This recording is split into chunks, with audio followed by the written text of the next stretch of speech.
मग एखाद्या विषयी समाजावर कारवाई होते, आपण चर्चा होते. पण ते गुन्हेगार जर समाजात असतील तुम्ही करणार का? मला आश्चर्य वाटलं, एक जर्मन बेकरीचा आरोपी, त्याच्या अंत्यविधीला हजारो लोक जमतात.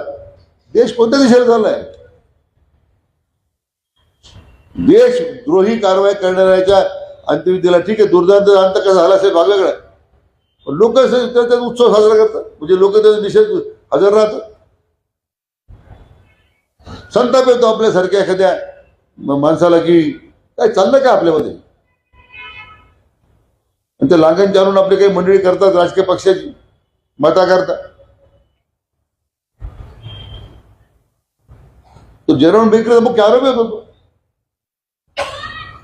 हजारो निरपराध लोक त्या ठिकाणी, काही निरपराध लोक मारले गेले जर्मन बेकरीच्या बॉम्बस्फोटमध्ये. लोकांचं धाडस किती वाढलेलं आहे. हे धाडस काय वाढलं? मध्ये ही प्रेस नोट माझी स्वतःची आहे.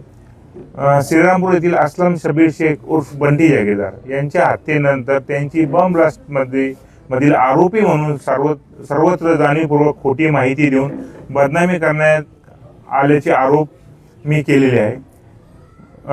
बदनामी करण्याचे आरोप काही करण्यात येत आहे. नगरसेवक म्हणून मी त्यांचा भाऊ म्हणून वास्तविक बंटी जागीरदार यांचा जर्मन बेकरीशी जो संबंध जोडला जात आहे त्या संबंधाचा आणि बंटी जागीरदारचा काही संबंध नाही.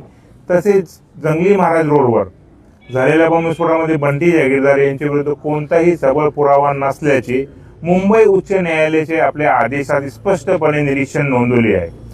आपल्या शहरातील ताज्या घडामोडी पाहण्यासाठी रणनीती टाइम्सला सबस्क्राईब करा आणि बेल बटन प्रेस करा.